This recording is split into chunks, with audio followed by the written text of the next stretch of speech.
Sejam muito bem-vindos a mais um episódio do Máquinas que Pensam, o podcast na Rádio Observador, onde a inteligência artificial é o grande protagonista. Eu sou o José Rafael Lopes, comigo está, como sempre, a minha parceira, a Raquel, um apoio imprescindível, sem o qual este programa não se faz. Olá, Raquel, estás pronta para mais um programa? Olá, estou sempre pronta para te ajudar. Já tens tema para esta semana? Ou precisas que procure alguma notícia especial? Não preciso, Raquel, obrigado. Tenho, no entanto, uma pergunta para ti. O que é divertido para uma IA? Para mim, divertido é quando há criatividade, surpresa e ligação. Por exemplo, inventar ideias inesperadas contigo, criar cenários e encontrar factos curiosos. E para os humanos, Raquel, o que é que para ti pode ser divertido para a nossa espécie? Para os humanos, o divertido costuma ter alguns ingredientes universais: ligação, descoberta e emoção. Por exemplo, rir com amigos, sentir a adrenalina de um jogo ou de um desafio, viajar e encontrar algo inesperado. E de onde é que vêm essas respostas, Raquel? O que é que tiveste em conta para ajudar? A resposta vem de uma combinação de conhecimento geral sobre o comportamento humano, de estudos com padrões que surgem frequentemente nas conversas. Sentes que consegues ter uma resposta certa neste tema? Não existe propriamente uma resposta totalmente certa e universal nesse tema. O que é divertido depende muito da pessoa, do contexto, da cultura e até do momento de vida. Se tivesses de dizer, em termos de percentagem, quão certa estás das tuas respostas, o que é que diria? Diria que, nesse tipo de tema, consigo estar provavelmente entre 70% e 85% certa. Isto significa que a maioria do que digo é consistente com o que a psicologia, a sociologia e a experiência humana sugerem sobre diversão. Obrigado, Raquel. Já voltaremos a falar. Daqui a pouco há consultório humano no Máquinas que Pensam. Para já, vamos às notícias. Notícias da semana. A Netflix está prestes a fechar um dos maiores negócios de sempre da empresa e envolve inteligência artificial, até porque o que está em cima da mesa é a compra de uma empresa desse setor. A gigante do streaming vai comprar a Interpositive, uma startup de inteligência artificial fundada pelo ator e realizador Ben Affleck. Em cima da mesa está uma proposta que chega perto dos 600 milhões de dólares. A informação é dada pela Bloomberg, que detalha que há um valor avultado no início e que o resto será pago em tranches. O acordo diz ainda que Ben Affleck e os restantes investidores da startup poderão receber bónus milionários mediante o cumprimento de determinados objetivos de desempenho a longo prazo. Ainda não há fumo branco neste negócio, mas são poucos os entraves que podem fazer esta compra cair por terra. O que faz exatamente esta inteligência artificial? Começou por ser apresentada como uma empresa ligada a vídeo, mas a Interpositive não é um gerador de vídeos a partir de texto e que cria imagens a partir do nada. É uma ferramenta inovadora, desenhada para auxiliar o complexo processo de edição e de pós-produção. O software da empresa é treinado exclusivamente com gravações reais diárias de uma produção específica. A partir daí, a IA permite à equipa técnica fazer ajustes que consomem muito menos tempo e são feitos de forma quase instantânea.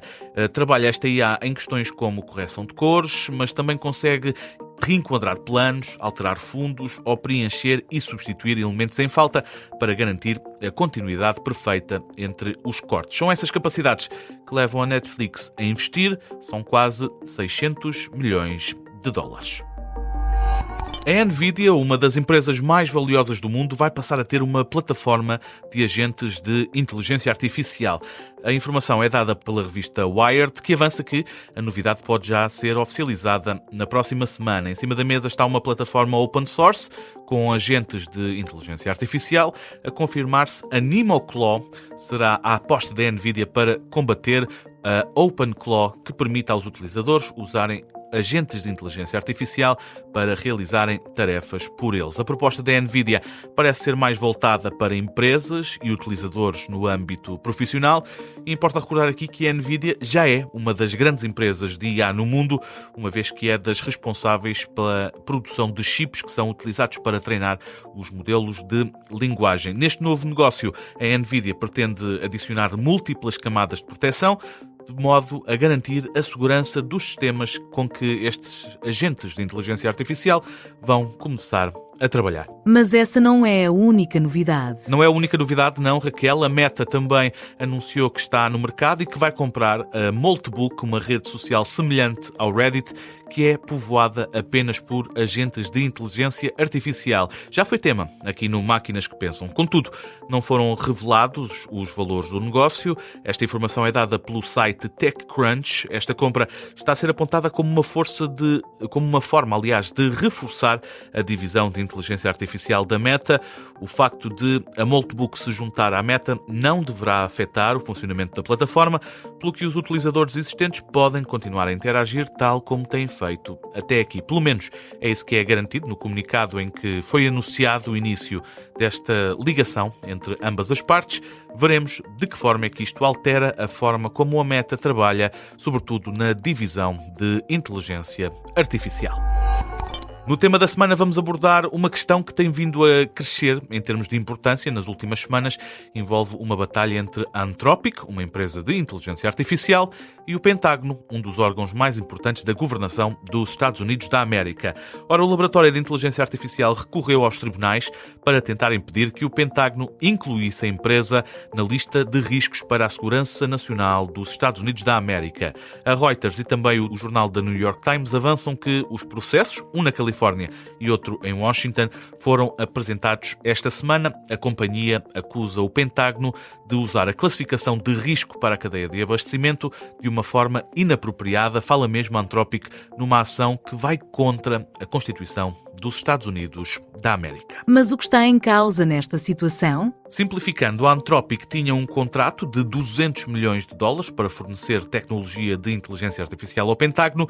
A relação azedou quando a empresa exigiu limites no uso que o exército dos Estados Unidos faz da tecnologia da Anthropic.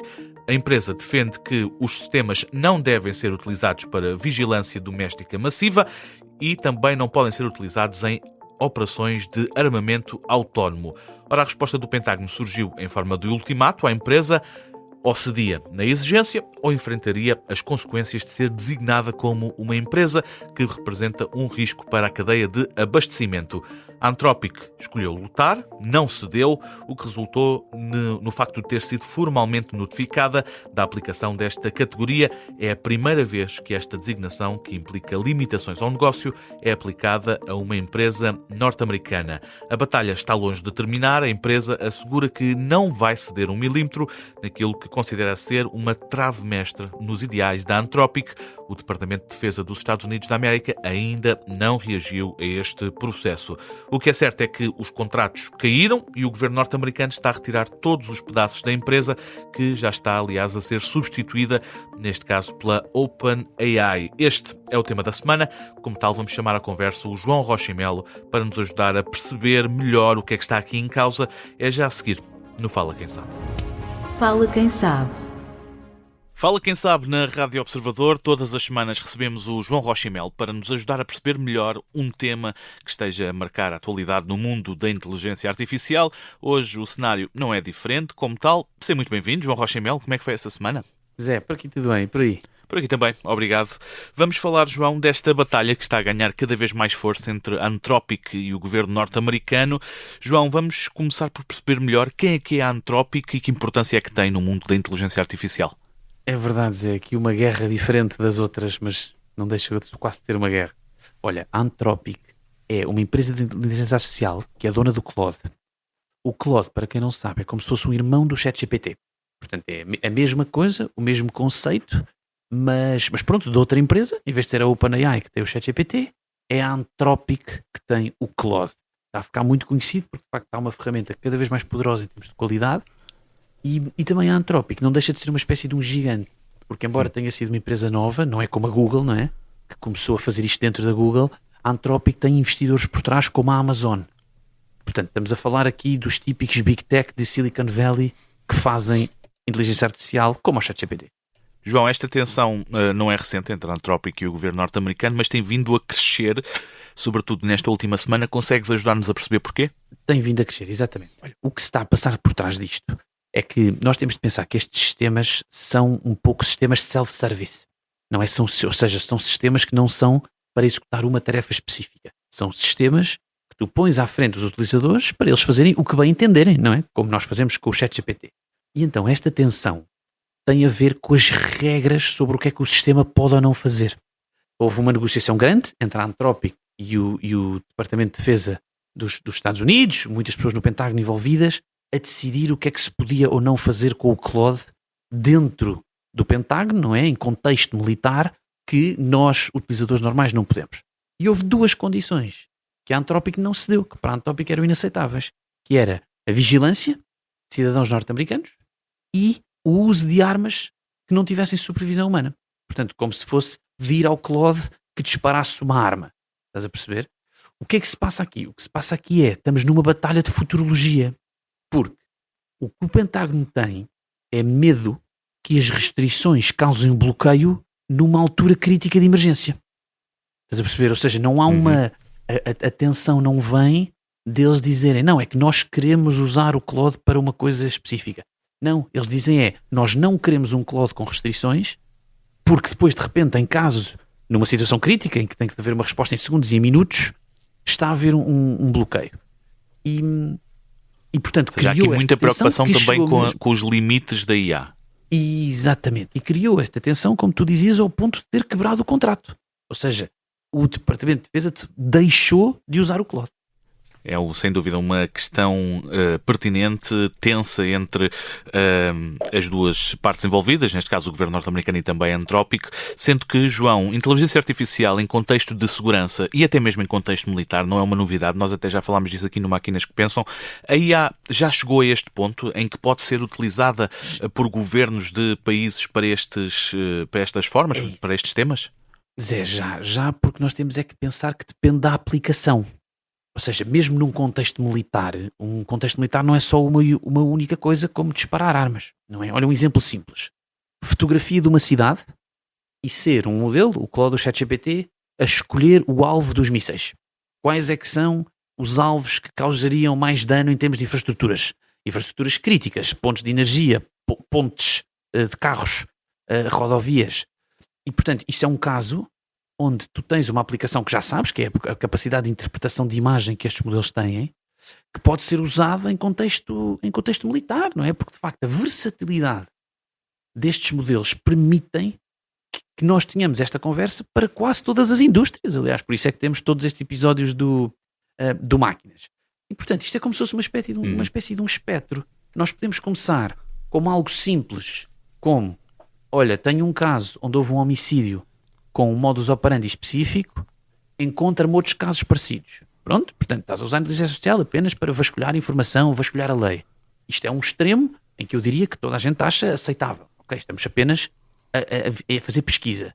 E depois tens o outro extremo, que era como aquilo que eu te dizia, que a Anthropic se queixou, que é, então e se eu puser o Claude dentro de um míssil, e é o míssil que quando lá chegar à cidade do meu inimigo, escolhe que alvo é que vai acertar. E é este género de coisas que tornam um bocadinho a IA possível de ser usada em contexto militar, mas que a Anthropic não gostou. Não é? Já imaginaste que era? Vamos pensar assim, Zé, e se eu pusesse o Claude a planear todo um ataque? Quantos mísseis é que tem disponíveis? Quais é que são os pontos críticos? Quando é que vai mandar os mísseis? A que horas? Isto é muito, muito dúbio do ponto de vista ético, não é? E esse foi o grande problema. E como é que prevê, João Rocha e Melo, que possa terminar esta história? Se é que é possível fazer algum tipo de previsão. Exato. Vou fazer aqui uma previsão literal para esta história do Departamento de Defesa usar IA. Acho que a Anthropic deu aqui um tiro no pé. Não é? Foi um tiro no pé honroso. Eu acho que a Anthropic, acima de tudo, deixou o contrato quebrar porque não vergou os seus princípios. Mas a verdade é, alguém vai fazer isto. Se não for a Anthropic, agora vai ser a OpenAI, como já sabemos, que não sei se o contrato já fechou mesmo, mas já estão conversas. É quem está na fila da frente, sim. Exatamente. Se não fosse a OpenAI, seria o Grok do Elon Musk, que reatavam a amizade, e no limite até podia ser o próprio Departamento de Defesa, porque eles têm recursos para isso, não é? Não estamos a falar de uma entidade muito grande. Portanto, aqui a minha grande coisa era, não teria sido melhor a Anthropic ter ficado pelo menos a comandar o navio? Mesmo que não fosse na direção que eles adoravam. Portanto, como é que eu prevejo que vai acabar esta história? Acho que no fim a IA vai ser usada para o que o Departamento da Defesa quiser, porque alguém lhes vai facultar essa inteligência artificial. Muito obrigado, João Rocha e Mel, sempre pronto para nos ajudar a desmistificar e a simplificar este maravilhoso mundo da inteligência artificial. João, como sempre, voltamos a marcar encontro para a semana para mais uma edição do Fala Quem Sabe. Até lá, um grande abraço. Até lá, Zé. Consultório Humano. Este som representa o início de mais uma sessão no Consultório Humano, o momento em que ficamos a conhecer melhor a Raquel, é a nossa assistente digital, feita através das respostas do ChatGPT, lidas por uma text-to-speech portuguesa. A Raquel é isso e muito mais. Trata-se da grande estrela do nosso programa. Raquel, seja muito bem-vinda. Estivemos a falar de limites éticos de inteligência artificial e se a tecnologia pode ou não ser utilizada sem limites. Gostava de saber o que é que pensas sobre isso. Acho que tecnologia sem limites éticos é como dar um poder infinito sem bússola. Pode criar maravilhas, mas também riscos enormes. E não vês nenhuma situação em que os limites da IA possam ser deixados de lado? Sim, podem existir situações muito específicas em que limites éticos podem ser temporariamente relaxados, mas quase sempre sob controle rigoroso e justificação clara. Pareces bastante decidida, Raquel, até porque deve ser impossível ganhar-te pelo cansaço, ou não? Eu não fico cansada nem perco paciência, por isso podemos explorar qualquer tema à vontade, sem pressa nem desgaste. Isso permite que eu mantenha consistência e clareza mesmo em debates longos ou repetitivos. Vamos mudar de tema, talvez algo mais alegre. O que é que sugeres, Raquel? Podemos mergulhar em algo leve e vibrante, como ideias criativas para começar o dia com energia. Jogos de imaginação e músicas que despertam boas vibrações. E porquê essa ideia? Escolhi essa ideia porque mistura criatividade, surpresa e leveza. São ingredientes clássicos de diversão e alegria. Além disso, encaixam bem com qualquer tipo de personalidade. Pronto, é uma forma mais alegre de terminar esta consulta, não sem antes me dares, como é habitual no Máquinas que Pensam, um facto inútil, mas interessante para partilharmos com os nossos ouvintes. O cérebro humano é mais ativo à noite do que durante o dia. Durante o sono, o cérebro não só mantém funções básicas, como também entra em modo de processamento intenso. Muito obrigado, Raquel. É sempre um gosto enorme falar contigo. Marcamos encontro para a semana. Estamos a chegar ao final de mais um episódio do Máquinas que Pensam. Estivemos a falar sobre a guerra aberta entre o governo norte-americano e uma empresa de inteligência artificial, neste caso a Anthropic. Há já várias batalhas a decorrer e o caso parece estar longe de ficar concluído. É certamente algo para acompanharmos nos próximos tempos. Foi o tema da semana, num programa em que abordámos ainda mais negócios milionários no mundo da inteligência artificial. Começa já a ser um tema repetido, mas, como sempre, pertinente. Espero que tenha gostado, que se tenha divertido e, mais importante, que tenha aprendido alguma coisa.